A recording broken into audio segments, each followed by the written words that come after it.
Will you treat miners better than Ethereum? How far would you go to keep ASICs off the network to keep Ergo GPU mineable only?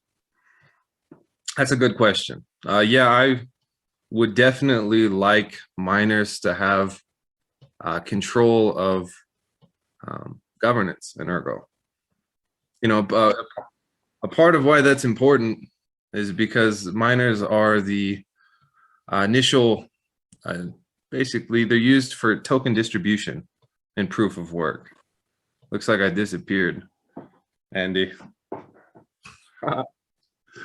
and and so being that they're the initial token distribution, outlet, I think that it makes a lot of sense for them to have uh, kind of the ultimate say, which is a part of what we've tried to do with our governance mechanism.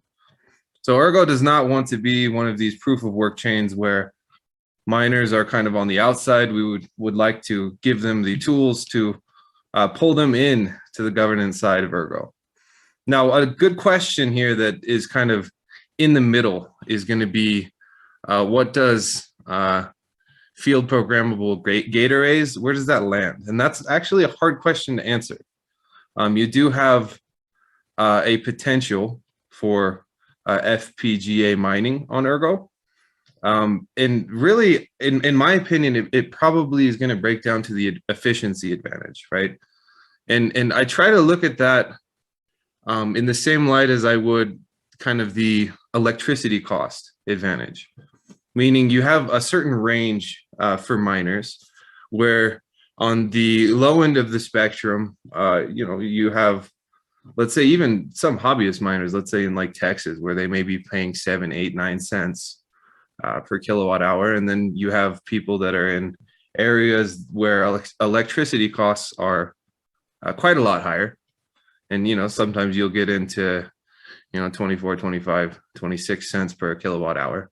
And so then I have to ask the question, okay, well, some miners are going to naturally have an efficiency advantage in terms of the electrical costs, right?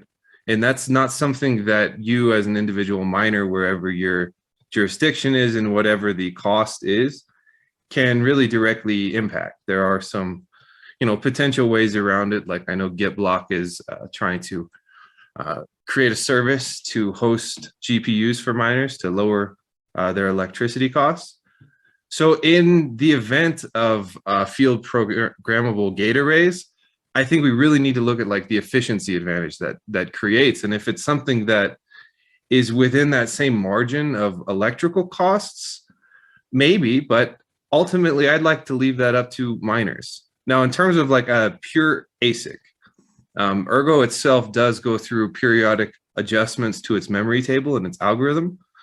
So it would be difficult to create an ASIC that would adapt to that longer term. That does give us kind of the ASIC resistance aspect of it, not just now, but over time.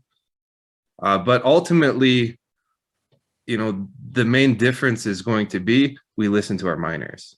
We actually did go through one hard fork, I believe in 2020, where, non-outsourceable pools were broken. So we had a pool spring up that was mining via smart contract, and it gave that party an advantage over all of our solo miners. They weren't too happy about that. Well, the team listened. Ultimately, the network in proof of work is a network of miners.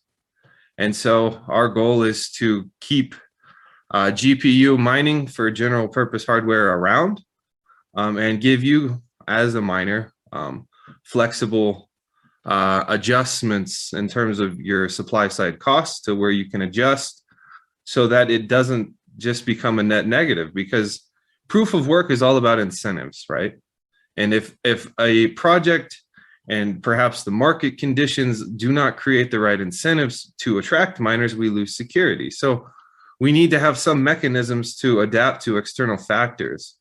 And in Ergo, we have, the base computational cost, the base fee, storage rent.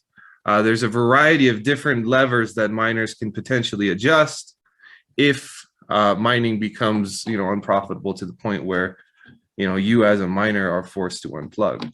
Now, I do think that naturally over time, GPUs are already kind of on track, becoming more and more efficient. That's just how the technology is progressing.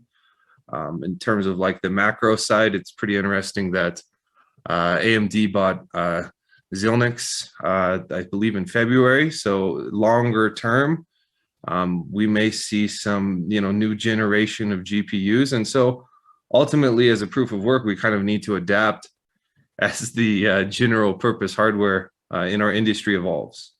But the simple answer is yes, I would like to see miners have a seat at the table, and collectively we listen to their feedback, and ultimately they have a large say in the network. But that also kind of gives the mining community a certain responsibility that they've never had before. So I would love to see miners, kind of collectively organize, start these type of discussions, and really help us push the ball forward in terms of proof of work. Because, with Ethereum leaving proof of work, it does leave that industry, into a lot of unknowns, and things could potentially get a little bit messy. So I hope miners step up and kind of work with us to kind of create a home for long-term profitability and proof of work. Morning, Dan. So what did you say is morning? Nice. I go by Zulu. I go by UTC because I'm in so many time zones now. I have no idea what time it is anymore. My brain just decided it's like, screw this. Okay, I'm just gonna do my own thing. No, yeah, because I just got back from the U.S. and now I'm going back to the U.S. for consensus. Then after that, I'm going to Southeast Asia, because then that's a different time zone. And then I'm coming back here, and then I'm going to another part of Asia. That's a different time zone. So it's fun. So Joe, you were saying, so what's up? What are high energy costs? You said 20 some cents.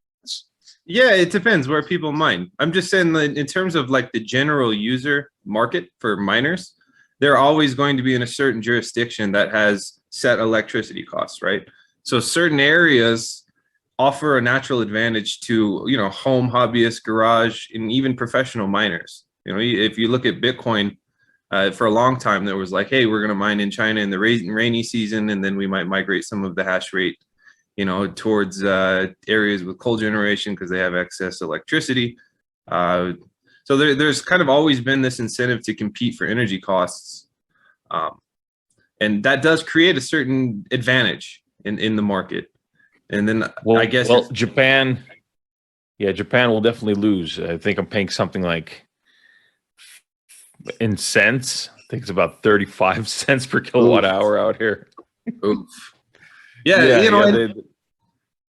we even have some miners that get creative, and they run they use their profitability to try to get solar or some sort of energy advantage during the day, and then create an average price based on mining at night when the kilowatt hours might be cheaper.